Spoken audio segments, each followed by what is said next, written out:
Hello, 'tis I, Fat Cow. Before I go any further, see this? It's a tie-dye in the shape of a heart that looks like a face, and it's phenomenal. And it was sent to me by a very dear viewer who is obviously quite talented at this sort of thing. So you know who you are, and thank you. Anyway, there is a lot to respond to in terms of Foodies Live yesterday, and absolutely nothing to comment on with her vlog mukbang thingy-majiggy. Subsequently, I'm not going to comment on either because same old, and it will be covered to death. What I am going to do is talk to you about my personal experiences and observations of Ramadan. Now, I have personally lived through 12 Ramadans while living in the Middle East. The first Ramadan I didn't participate in. I hadn't been living in the Middle East for particularly long and hadn't really become interested in Islam as a faith at that point. The next 6 Ramadans I did actively participate in and followed all the necessary guidelines and expectations. The last 5 Ramadans I didn't participate in because I couldn't, and that's because I was either pregnant or breastfeeding at the time. Now, when it comes in terms of fasting, now I'm going to be talking about the actual logistics, the what's expected, the practicalities, the celebrations. I'm not going to be talking about the religious parts. I'm just going to be talking about what is expected and what day-to-day life is. The first thing you must take into consideration is a fast is something you do while continuing with your normal everyday life. So if you work, you go to work, you do your job, you come back while fasting. If you're a stay-at-home mum, you wake up at your normal time, you do all your duties, your housework, your grocery shopping, everything while fasting. You do not completely alter your life for the next month and become nocturnal and therefore sleep during the fasting hours. While technically that is fasting, it's very much frowned upon and is a cheat, get out of jail free type of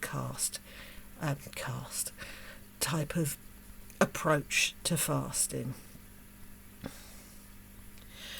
There are certain rules as who can fast and who can't. Those who have to take medication regularly throughout the day and cannot alter their schedule to be during the night cannot fast. Women who are menstruating, those who have postpartum bleeding, those who are heavily pregnant or, fasting would be detrimental to the fetus, those who are breastfeeding and need the extra calories to make the milk, those who have a supplementing or wound, something that has a wound that cannot be kept clean, oozy, but cannot be contained oozy, not like I've got a pimple, sorry about this, but this is it. And that's those who are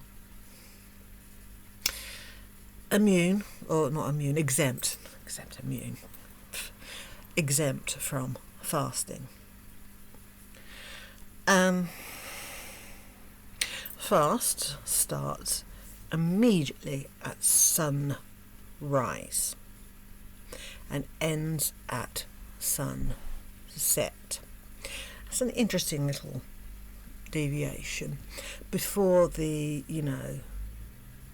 invention of clocks and timing, and therefore we all know what time it is because we're told by the internet, the definition of sunrise and sunset was not just, oh, hello, there's the sun, or goodbye, there's the sun. It was defined as if you took a black thread and held it to the sky, if you could no longer see the thread, it was non-fasting time. And the moment you could distinguish the black thread from the colour of the sky, it was fasting. And then obviously the reverse was the end of fasting. Anyway, the expectations of a person during Ramadan, whether they're fasting or not, are as follows. You are to be even-tempered and calm, and not to rage, lose your temper, use foul language, spread rumours, or try to get other people into trouble. You're not to try and elicit these things from other people either. You are not allowed to take anything in via mouth or your body. Nothing nutrition, no food, no water, no cigarette smoke, none of that. However, you can clean your teeth, and obviously that involves putting water in your mouth, but you must spit it out. When you perform wudu, you have to rinse your mouth out. Also, you rinse the inside of your nose out. I used to do it by having a palmful of water in my hand, sniffing with both nostrils and then blowing it out.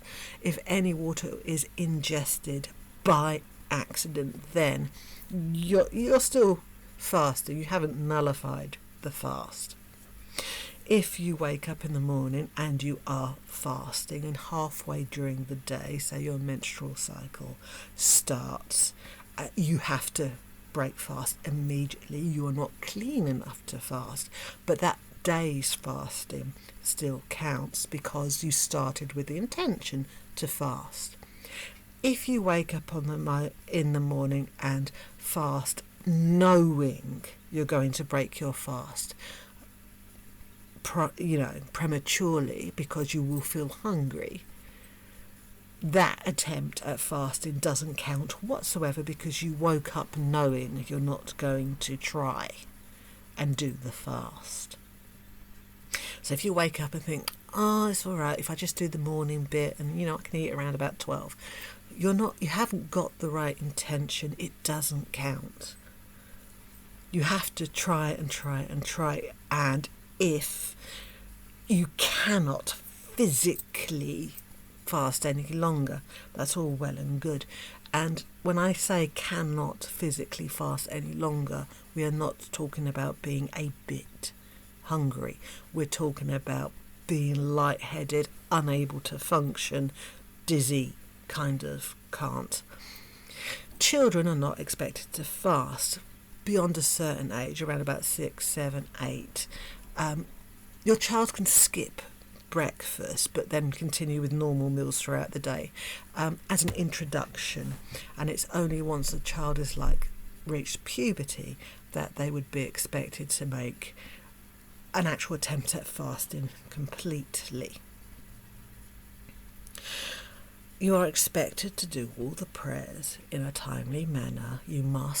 There are slight windows of time that you can do the prayers. You don't have to do the prayer as soon as it's announced, but you have to have completed the prayer before the next prayer is announced.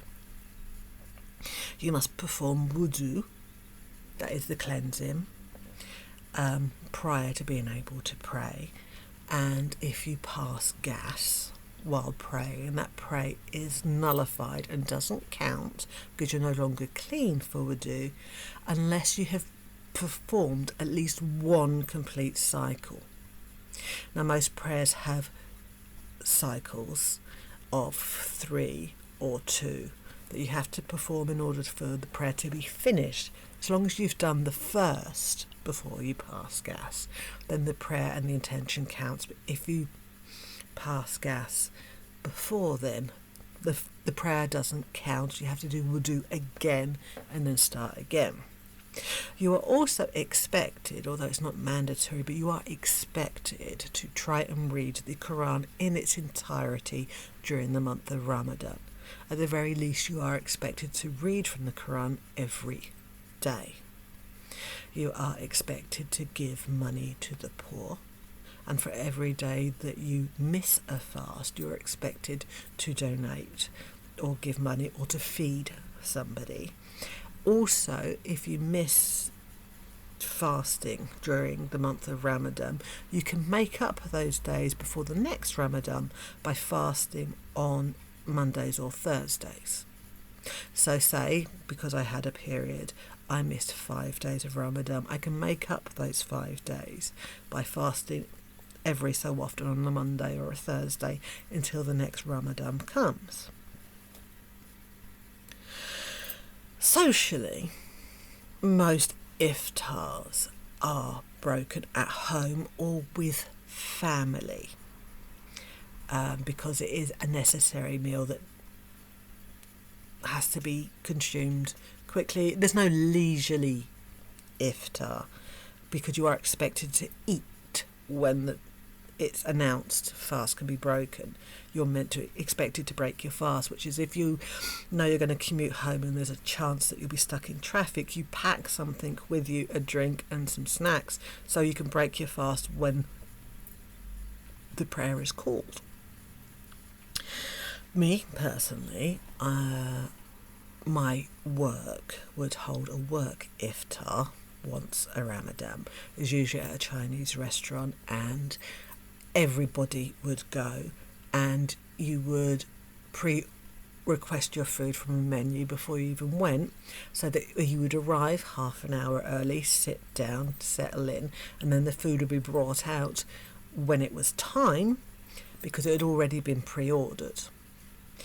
I was also expected to have at least one iftar with my in-laws, and I'm not going to say anything else about that. That was a normal thing. Suhoor, however, obviously you can eat up until morning prayer is called, and suhoor is more often friends, big gatherings of friends with tables of food you just help yourself to. That would happen at least 2 or 3 times throughout iftar Ramadan. And if you smoked, because you're not allowed to smoke while you're fasting, there'll be people that, when they knew there was like only 5 minutes left, would try and get in as much cigarette smoke as they could. Or if you were like me and highly fueled by caffeine, you'd make sure you got your last caffeine hit, before it was called. On the first day of Eid, which is the day after Ramadan finishes, people will meet en masse in mosques, even pop-up mosques, or prayers that are held in social clubs en masse, as long as there's the man reading it, and everybody would congregate and pray not the first prayer, the early morning prayer, but the midday-ish. Midday-ish? Yeah. It wasn't the first thing in the morning prayer. It was a special prayer, I think. I can't remember. I just know it wasn't first thing in the morning. Everybody would gather for mass prayers. When you pray publicly in a mosque, the men always go at the front and the women at the back, because a woman bending over in prayer in front of a man is, would invalidate his prayer because he's not allowed to see. Usually in a mosque, women have separate areas completely, or also go towards the back. That's basically it. Eat normally throughout the night if you're awake, which is unlikely. You can eat your iftar, you can break your fast, you can have your normal evening, go to bed at your normal times, but then wake up especially to eat and then go back to bed for a bit and then continue your day. The most important things to note is you're not meant to alter your routine whatsoever so that, suddenly you're nocturnal, so you're awake during all the time you're allowed to eat and then you sleep through the fast. That's not morally acceptable. The not smoking during the day when you're fasting makes the not losing your temper bit a bit difficult for some people. Not thinking about my ex-husband at all, but okay. If you break your fast by accident because you forget, or because it's your very, very first Ramadan, and the very first time you break your fast because you're still at work, everybody else who had ordered food and then started eating and you were eating with them, it transpires that they were actually not Muslims but Christians, and therefore they could eat anyway, and you just ordered at the same time because you just naturally assumed everybody in the Middle Eastern country where you worked were Muslim, and therefore you effed up by eating early. I don't know if that invalidated my fast completely, or, whether or not it would have been considered because I accidentally ate like 15 minutes too early. I don't know. I was very upset. I do know that. Oh, and just in case you didn't know, I was wondering why I was fasting. I reverted to Islam and was a very active participant in the faith for quite a few years.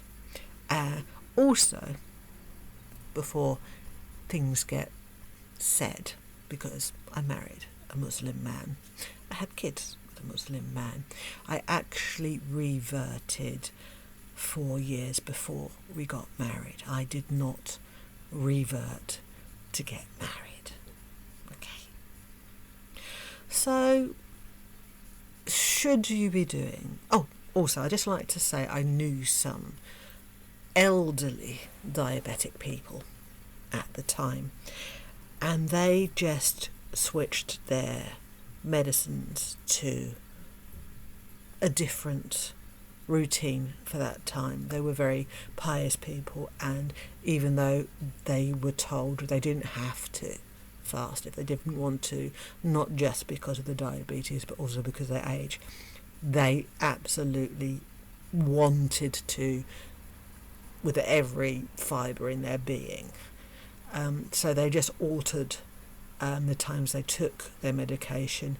If you take mealtime insulin, for example, you would take it while you were eating at night, and if you took one shot of insulin that covered you for the whole day, you would take it at either iftar or suhoor.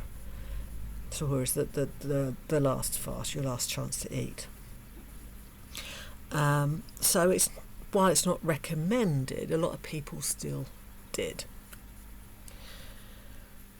So don't change your routine, don't make your day any different, don't take anything in that has any nutritional value. That includes injections of vitamins or things like that.